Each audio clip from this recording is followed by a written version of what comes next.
అయితే కొన్ని సందర్భంలో మనం చూసుకున్నట్టయితే ఒకవేళ మనకి ఒక మంచి క్రికెటర్ కావచ్చు, ఒక బెస్ట్ సినిమా యాక్టర్ కావచ్చు, అదేవిధంగా ఒక గొప్ప రాజకీయ నాయకుడు కావచ్చు, ఒకవేళ మనకే కనిపిస్తే మనం ఏం చేస్తామండి, ఇమ్మీడియట్లీ అక్కడ వెళ్ళి అక్కడ ఎంతమంది ఉన్నా కానీ వాళ్ళని తప్పుకొని వాళ్ళ దగ్గరికి వెళ్ళి సార్ ప్లీజ్ సార్ ఒక selfie sir, sir please sir ఒక ఆటోగ్రాఫ్ సార్ అని ఈ విధంగా అభిమానిస్తుంటాం, ఈ విధంగా ప్రేమిస్తుంటాం. బట్ ఇదే సందర్భంగా ఒకసారి మన సేవకుల దగ్గర మనం చూసుకున్నట్టయితే మన అభిమానం అనేది ఏ విధంగా ఉంటుంది, ఏ విధంగా ఉంటుందంటే అరే ప్రతి ఆదివారం మనం చూస్తూనే ఉంటాం, మళ్ళీ కొత్తగా చూసే ఉంది, ఈ ఆదివారం కాకపోతే మళ్ళీ వచ్చే ఆదివారం చూస్తూనే ఉంటాం అని ఈ విధంగా అభిమానిస్తుంటాం, ఈ విధంగా గౌరవిస్తుంటాం.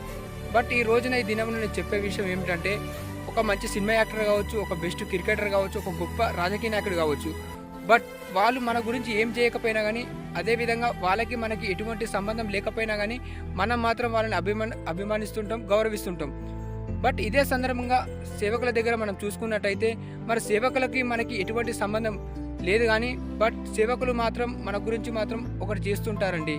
అదేమిటంటే మరి నీ గురించి నా గురించి మనందరి గురించి ప్రార్థిస్తుంటారండి. అవునండి, మన సంఘంలో ఉన్న ప్రతి ఒక్కరి గురించి ప్రార్థించేది ఎవరంటే ఒక సేవకుడు మాత్రమే అండి. మరి అదేవిధంగా మన కుటుంబ సమస్యలు కావచ్చు, మరి ఆర్థిక సమస్యలు కావచ్చు, ఇబ్బందులు కావచ్చు, ప్రతి ఒక్క దాని గురించి ప్రార్థించేది ఎవరంటే ఒక సేవకుడు మాత్రమే అండి.